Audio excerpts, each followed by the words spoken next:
trying to get that jazz sound in our ears a little bit with an arp to scale exercise. Kind of like a jazz Hanon if you did it continually.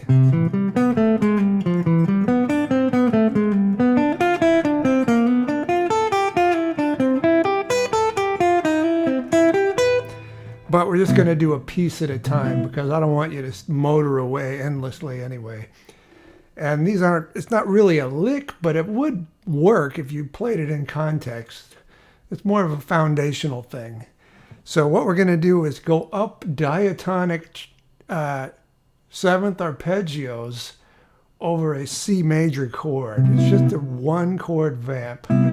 So we're going to go up on arpeggios starting from the root, from the third, the fifth, and the seventh.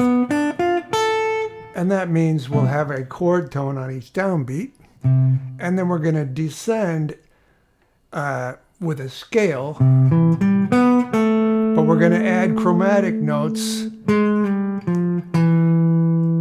so that we also land on chord tones at the end. So the first one is C major 7, right here in pattern 2. And you should play the chord as well for each of the positions. We'll go through as much as we can today before I go over 10 minutes. I like to keep it short. So on the way up, we have C major 7 in pattern 2. And then we're going to come down the C major scale with, actually it's bebop major in this spot right here. So you have A flat on the 6th fret, and then you pull it back down to the 5th fret. So that goes 1 and 2 and 3 and 4 and 1. And I'm adding that extra little note at the end, which is usually another chord tone. You don't have to do that, but it's kind of reflective of the style. So now we're going to start the next one here on the third of the chord, and the diatonic 7th arpeggio there is E minor 7. So we're going to go up that one. That's pattern 5 of E minor. And then we're going to come down the C major scale again with that passing tone on A flat to G. And now we start from the 5th of the chord, that's G, and we're at the diatonic arpeggio there is G7. And now we're going to have an encirclement or an enclosure. So you're coming down the same major scale, but we want to land on the B, so we're going to circle around it and come back up.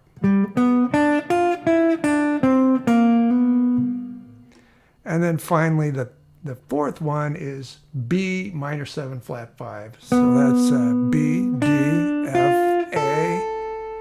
And then we just come down the major scale. And no chromaticism is necessary because it comes out on the beat, on the root anyway. So those 4 arpeggios again.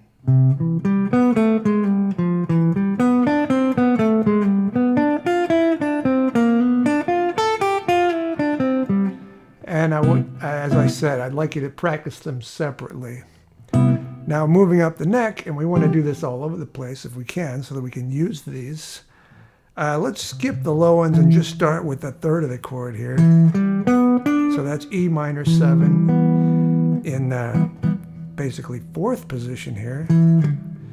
We're using pattern 3 of C major. So from E,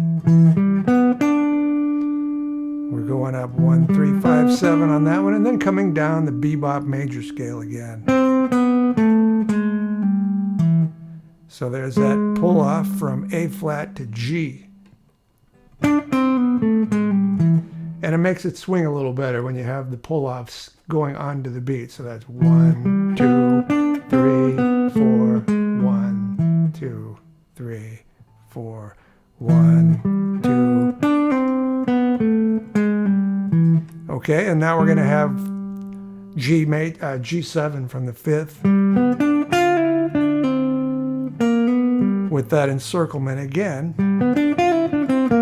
except now we're in the next position, right? So that's a G7 going, actually what you're really getting here is not this chord over that bass note, but you're getting the 5th, 7th, 9th, 11th extended sound on the C major.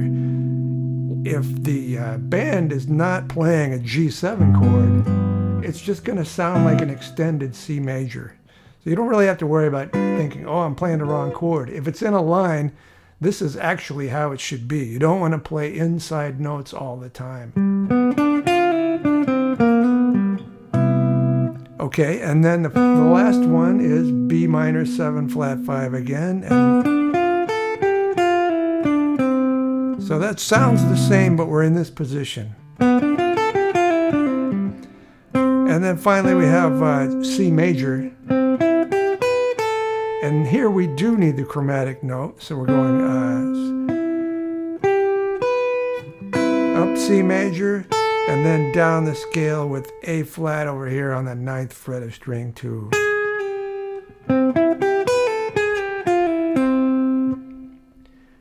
And let's do one more. I don't know if I have time to go all the way up the neck. So now for pattern 4 of C, let's start with the 5th. So I'm leaving out some of the 6th string notes. So we have 5, 7, 9, 11, 10, 9, 8, circle the 7, land on the 5. And then from the 7th, so that's B minor 7 flat 5 here in 7th position.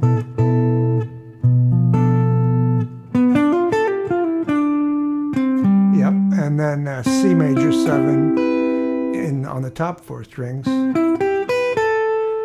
So we're going to go up the stairs, case there, and then come down A flat, G.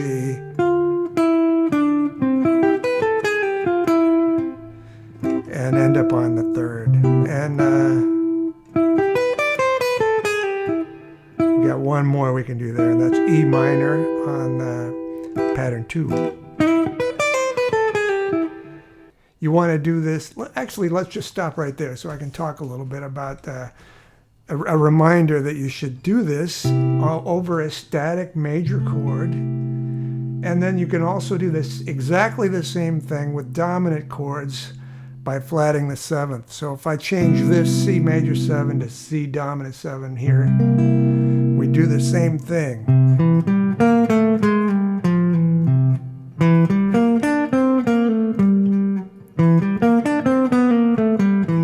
Except in that case, we have an available chromatic note between the root and the 7th, and that gives us the bebop dominant scale, although you can also use the flat 6 if you need to, in order to get your line to come out on a chord tone on beat 1 or 3.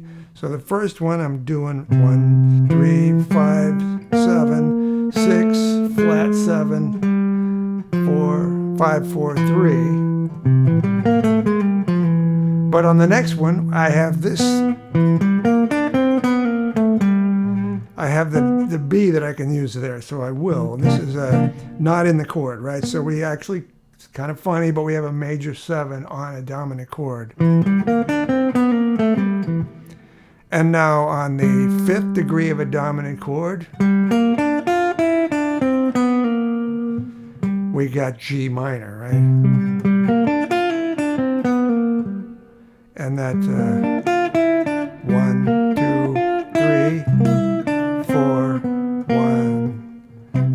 And then from the 7th degree of the dominant chord, we play a B flat major 7 arpeggio and come down the scale.